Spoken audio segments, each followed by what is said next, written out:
Gianluca chiede, è sempre vero che le crescite interne alle aziende hanno scatti di livello e stipendio? Se cresci, sì, ma non perché passa il tempo, cioè gli scatti sono conseguenti all'aumento di responsabilità, carriera a livello, non al passaggio del calendario. Tu puoi rimanere 20 anni a fare la stessa identica cosa se non fai niente per crescere, per ottenere promozioni, così come ti puoi ammazzare per crescere, metterti in gioco in discussione, proporti e crescere ogni X anni, o di livello o di lavoro. Poi alcune aziende all'interno dello stesso livello hanno delle sottobande, oppure puoi avere lo stesso job title cambiando il livello, insomma ci sono varie combinazioni, però quello dipende assolutamente da te.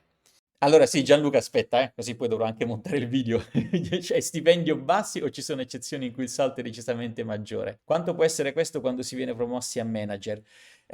Domanda molto ampia, dipende dalle aziende, dipende dal manager, dipende dalla responsabilità del ruolo manageriale. Ci sono delle aziende che a un certo punto, quando arrivi a certe seniority, allora iniziano a essere veramente importanti i salti. Perché? Perché inizi veramente a rappresentare ad alto livello l'azienda. Ma addirittura io ho visto persone che entravano in un percorso proprio di executive coaching, cioè ma addirittura rivedevano anche la loro nutrizione, la loro presenza sui social, tantissimo, perché arrivi a un certo punto dove veramente rappresenti l'azienda e quindi in tutti gli aspetti della tua vita, per lo sforzo che ci metti, per le responsabilità che hai, devi fare tantissime cose e lì ovviamente ti viene riconosciuto. Cambia molto a seconda dell'industria, a seconda dell'azienda, quali sono i vari passaggi. Considerate per esempio che quando si diventa manager perdi gli straordinari, no? Perché il contratto da manager da quadro include gli straordinari, quindi addirittura ci possono essere delle situazioni in cui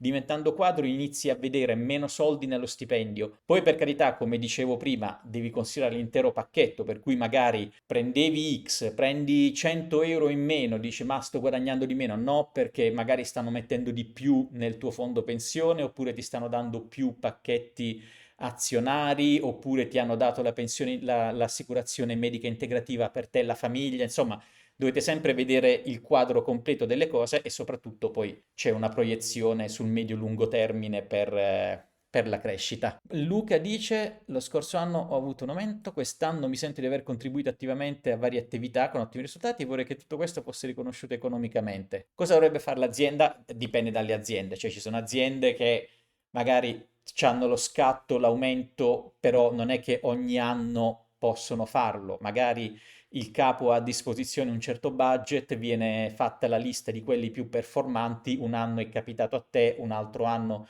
capita a un altro, insomma ci sono vari meccanismi con i quali viene riconosciuto, alcune volte c'è un bonus ad hoc e via dicendo, però dovete sempre considerare che la performance è quella che deve essere sostenuta poi anche per giustificare scatti di livello e via dicendo, per cui non, sì, esatto, due aumenti di seguito, per carità, può essere anche che sei in una fase, in una divisione che sta crescendo molto, però non date niente per scontato, insomma, il fatto di aver raggiunto dei risultati non va poi preso, messo e dato per garantito.